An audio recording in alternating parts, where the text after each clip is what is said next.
জামাতের বিরুদ্ধে অনেক অভিযোগ এতদিন শুনেছি। রাজনৈতিক প্রতিপক্ষরা তাদের বিরুদ্ধে কথা বলছেন। কিন্তু সকলকে পিছনে ফেলে চট্টগ্রামের যে শাহজাহান চৌধুরী, উনি এমন বক্তব্য রাখছেন, জামাতের লোকদের আর কোনো কিচ্ছু বলার নাই। সকল বক্তব্য তার অন রেকর্ড।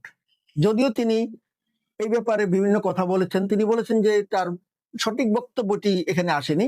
জামাত বিবৃতি বলেছে যে এটি তার ব্যক্তিগত বক্তব্য। আমাদের বক্তব্য হচ্ছে, একটি দলীয় সভায় তিনি যে বক্তব্য রেখেছেন এটি তার দলীয় বক্তব্য, ব্যক্তিগত নয়। তিনি তার দলকে জিতানোর জন্য এমন কিছু কথা বলেছেন, এমন ঔদ্ধত্যপূর্ণ বক্তব্য তিনি রেখেছেন যেটা একমাত্র হাসিনা ছাড়া আর কেউ রাখেনি। হাসিনা এবং হাসান মাহমুদরা যে ধরনের বক্তব্য রাখতেন, ওই চট্টগ্রামের এই শাহজাহান চৌধুরী একই ধরনের বক্তব্য রেখেছেন।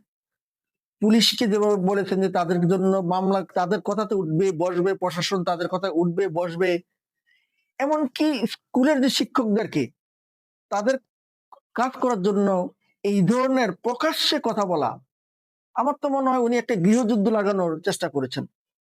এখন যদি একই কথা যদি বিএনপির কেউ বলতো, একই কথা যদি এনসিপির কেউ বলে, একই কথা যদি এবি পার্টির কথা কেউ বলে, তাহলে বিষয়টা কি দাঁড়ায়?